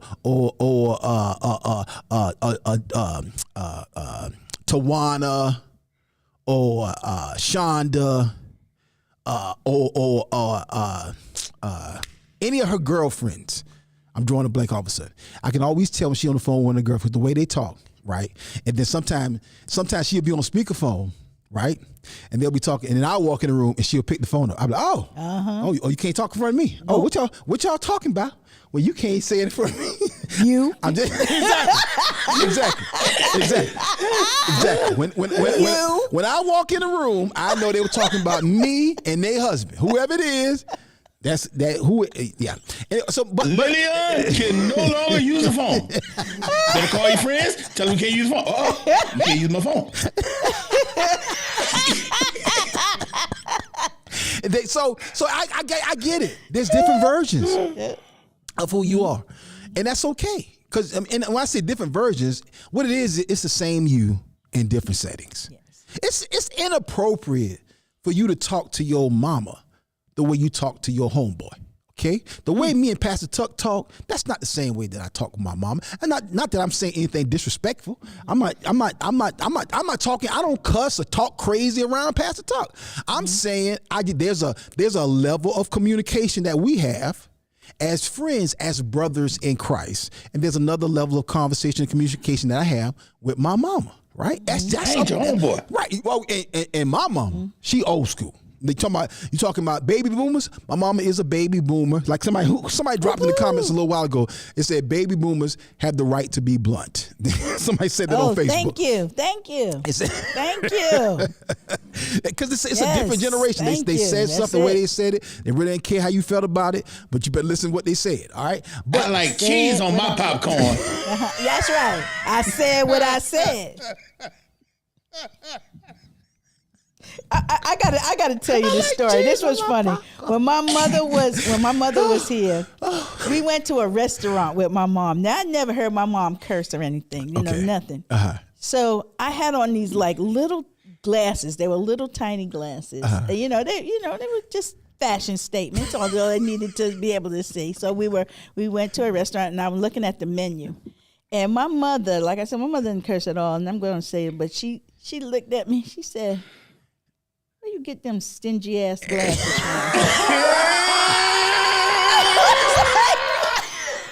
Daily I shine.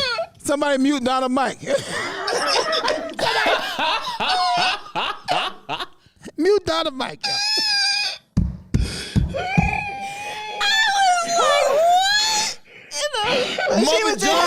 She was in her 80s. Mother Johnson said, see, and you know what it is? She in her 80s. She had got to that point where I'm going to say exactly what I'm going to say. Exactly how I want to say it. And I don't care how the blankety blank you feel about it. Take them stingy behind glasses. Excuse me for saying that, but that's what she said. Leon said, "Oh, Pooh, he come to FCC." Hold on. Here come Ephraim. Donna, what did you just say, darling? What did you say? Talbert, Donna just said the A word on radio. Oh my gosh. She just said it on Cash App and on Clubhouse and on Facebook. Well, it's in the Bible. How many times, Pastor Tuck? It's in there a whole lot. Thank you. A whole lot. Oh, Kimberly Morgan said her aunt is 91 and told her grandson his baby is ugly. Jesus. I'm telling you. Ain't nobody more honest than kids and old people. Kids and old people. If a kid tell me I'm funny, I know he believe that. Because kids don't give free compliments, and neither do old people. Some people are like, you know what? I had old people tell me you was all right. You was all right. You was okay. Three people tell you the truth, boy. Drunks, old people, and children. Yeah. You gonna get the truth out of them. Yeah, you worry about you getting the facts. Oh my God! Listen, y'all. If you have a Apple TV, a smart TV, or a Roku TV, or if you have an Amazon Fire TV, do me a favor, please install the My Church app to your device. My Church has several different awesome programs that will bless your life. It is curated and it is founded by Pastor Stephanie and Pastor Lewis Tucker, and it is an extension of the My Church brand, the My Church family. It is now the brand new My Church television, My Church channel, the brand new My Church app. You can find it at lovemychurch.org Or, as I said, you can find it on Roku, Apple TV, Amazon Fire TV. You can find it on YouTube. You can find it on Facebook. Please make sure you simply support and get a great word and a blessing for your life by getting the My Church app. I'm telling you, it's going to bless you. Great programming like the Man Cave, of course, like the My Church, every Sunday message, as well as a midweek service. And, of course, it is the Women of Worth television series that's hosted by Pastor Stephanie Tucker. Make sure that you also get it. You also, if you need some help for your marriage, it has the Sears training. Pastor Tucker, tell us a little bit about what Sears training is, because a lot of people may not fully understand exactly what Sears training is, sir. Absolutely. My Sears training is like in the military. They have all the special forces go through what they call Sears training, which is survival, evade, resistance, and escape. Yes. But in our Sears training, we teach you how to go from just surviving marriage to enjoying marriage by retraining you with the tools so that you can enjoy marriage. Yeah. And so that's our purpose of Sears training, is to teach you and give you the tools necessary so that you can enjoy the life that God intended for you to enjoy. And our actual Sears training is actually taking place this Thursday night at 7:30. Come on now. And so tune in for the brand new debut of My Church Sears training on the My Church channel or My Church on the Go on your Samsung or Apple phone, tablet. But make sure you get this channel. I'm telling you, it's going to bless your life. We have all kinds of programming. We also, if you know somebody who's struggling with addiction, we have a show called Medicine for the Mind, taught by my pastor every Tuesday night at 7 p.m. And like I said, he has an awesome addiction ministry. Praise God. I know the place where he actually does a substance abuse teaching. They had a relapse rate of 70%. Wow. Prior to.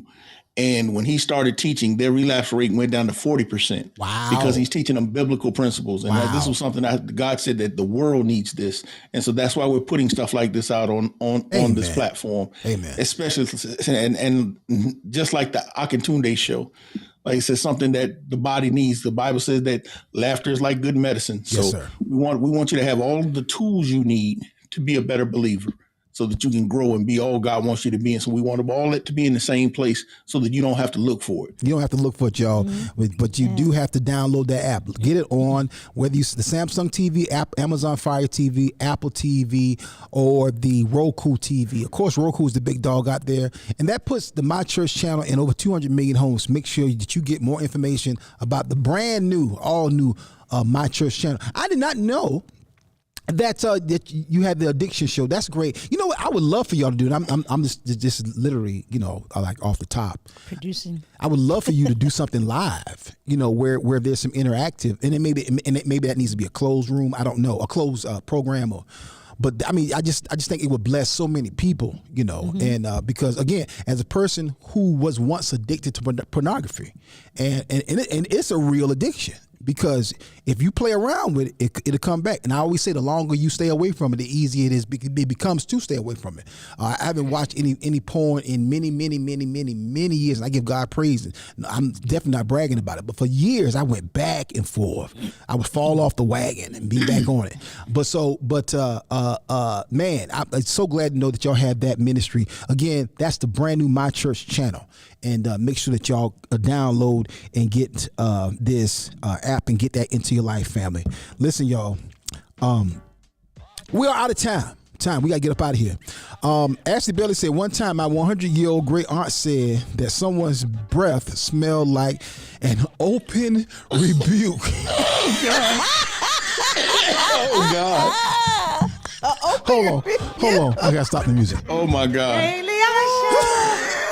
Oh, my God. Open rebuke. Oh, Jesus. Oh my God. Jesus. That's hilarious. God dang, Talbot. She said that your breath, Talbot, smells like an open rebuke. That is I'm getting a t-shirt with that on it, Talbot. You should really do something about your halitosis. Oh my God. Oh, God. Daily I shall. Open rebuke, that is ignorant. You used to hear some of the ignorantest things on the HBCU campus. Oh my God. When we was in college, boy, you used to hear some folks tell folks some of the, some of the most outlandish things. You hear people talking about their breath. Oh yeah. So man. Yeah. The stuff I've said to people, I would dare not ever repeat. There's some stuff that I've said to people, I should not have ever said that to that woman, to that man. Terrible. I'm talking about horrible stuff. But in the moment, it was hilarious. Anyway, but I'm not celebrating that part of my life. I got to say what Kimberly Morgan put in here. I got to say it. What did Kimberly say? She said, oh, cricket letter. Okay. That means, y'all, it is now time for the Kingdom Business Shout Out of the Day. What? Ashley Bailey, what? Yes. Ashley Bailey's coming. Yes. What did I say? Hold on. Let me catch the beat. I'm gonna come back to it. Yeah, see? Cricket letter. Yeah. Cricket letter. Woo. Yeah. Yes. Woo. Cricket letter. Yes. All right, y'all. Today's Kingdom Business shout out goes to Shondia Little. It is at Shondia_Little here on Clubhouse. She is an ordained licensed minister, wife, best-selling author, certified life coach. She loves traveling, Christianity, networking, relationships, health, entrepreneurship. And listen, you can follow her on right here on Clubhouse. And I don't see your Instagram on here, Shondia. I don't know if you have one. You can get her on Twitter. She's Shondia_Little on Twitter as well. That is Shondia Little. That's Minister Shondia Little. Our Kingdom Business shout out of the day. All right, y'all.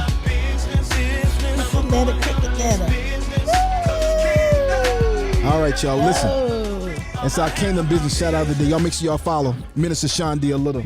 And boy, we've been cutting up today, y'all. Code switching. Code switching. Great topic, Donna. Again. Did you see Ashley Bailey's comment? What did Ashley say? Let me go see it. Let me see it. I did not see it. Hold on. First of all, ain't no telling what Ashley Bailey said. That's the first thing. Wait, let me go up. So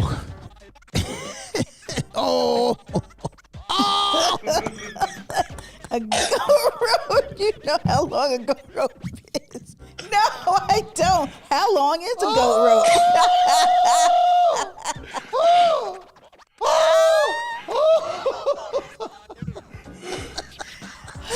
I would have loved. I would love to meet your aunt. Oh God, Ashley. I'm telling you, it's a pocket of life you get to. She said it's long enough to let them wander freely.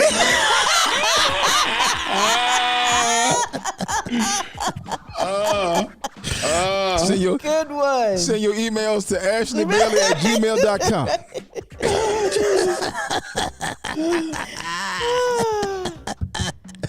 Y'all, we gotta get up out of here. Had a great time today. Code switching. I know you did the Kingdom Business shout out. I got to shout out my wife. Y'all see my T-shirt, don't you? No, I do. Hold on. Go to full screen. Go to full screen.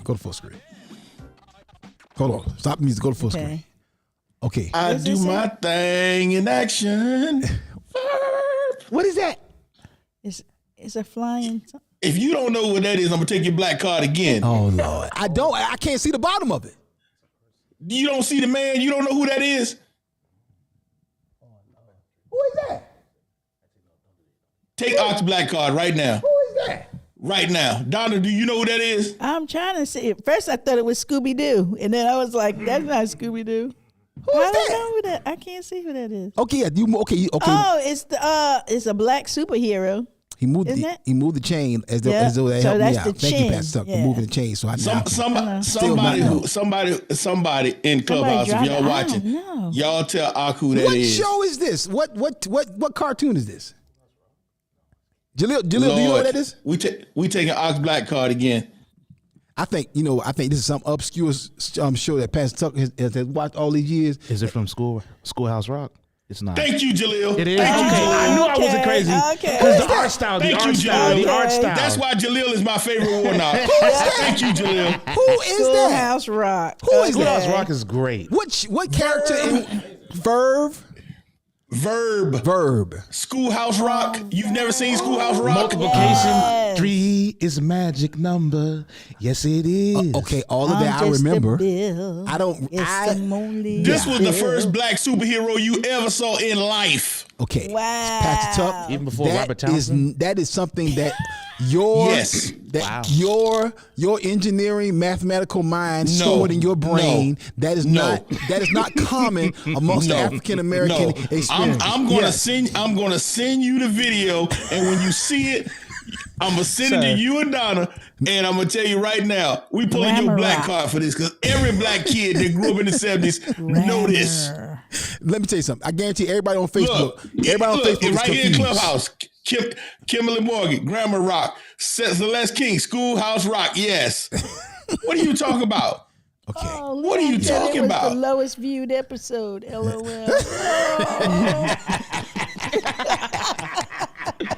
Mocha Tossin said this was common among Saturday morning. How do you watch this?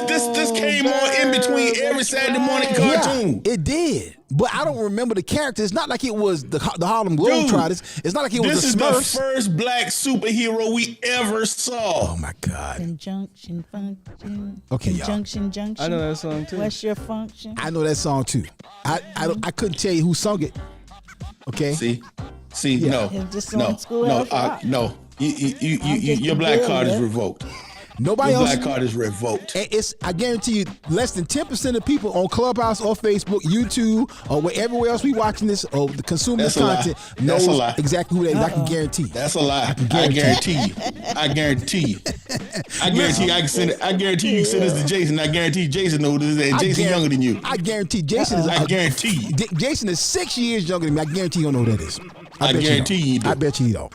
I guarantee you do. I tell you what I do know. All right. Coming this Friday, I'll be in Spartanburg, South Carolina for the Healthy Laughter Comedy Tour brought to you by the Links Incorporated, the lovely Links Incorporated, the Spartanburg chapter, and of course, our sponsor, Denny's. We'll be in Spartanburg, South Carolina. The lovely Big O and myself will be in Spartanburg. So y'all make sure if you are in the Spartanburg area, make sure that you come on out and have a good time. It is the Healthy Laughter Comedy Tour, laughing your way to a healthier life. We're in South Carolina this week, and we got some big Healthy Laughter news that we will be announcing in the next couple of weeks, I hope. I'm super excited about it. Some great things are happening. God's favor is upon us, and we just walking in. All right, Healthy Laughter Comedy Tour. Y'all make sure y'all stay tuned right here. We'll give you more information as this brand new news comes forth, but super excited about it and just loving what God is doing. Fam, we got to get up out of here. Special shout out to the Harbison Theater. That's the cup I got on the screen. You can't see it on Clubhouse, but Harbison Theater. Shout out to the Harbison Theater. Kristen, as well as Joe Citra and Mike and the entire Harbison Theater family. Thank y'all so much for the support and the rolling out the red carpet on last week. I was there as the keynote speaker for their business affairs department.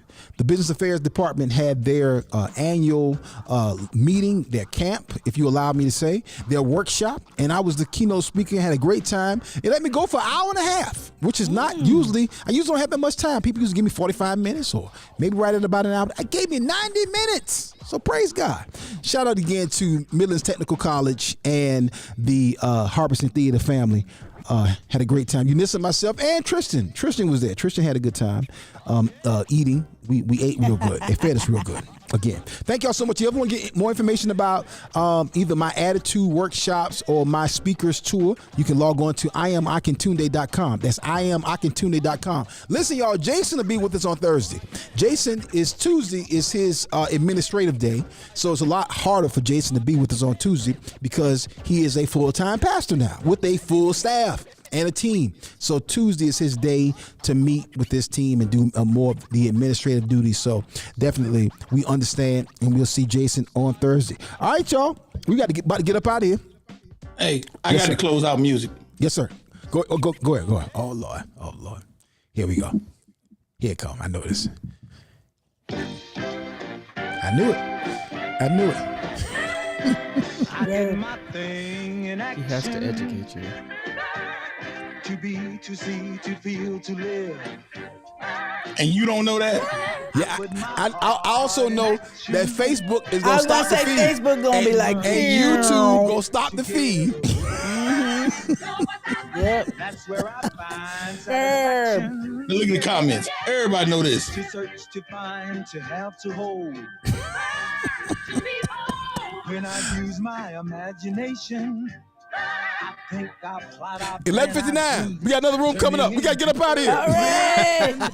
Hey, fam, we love y'all. We thank y'all. Listen, we appreciate y'all. Until next Thursday, 10 o'clock a.m. right here on Clubhouse, Facebook, Instagram, YouTube. Not Instagram, but YouTube, my church. This is the Akintunde Show. Until then, we gonna see y'all when we see y'all, family. Peace. We got to end this room.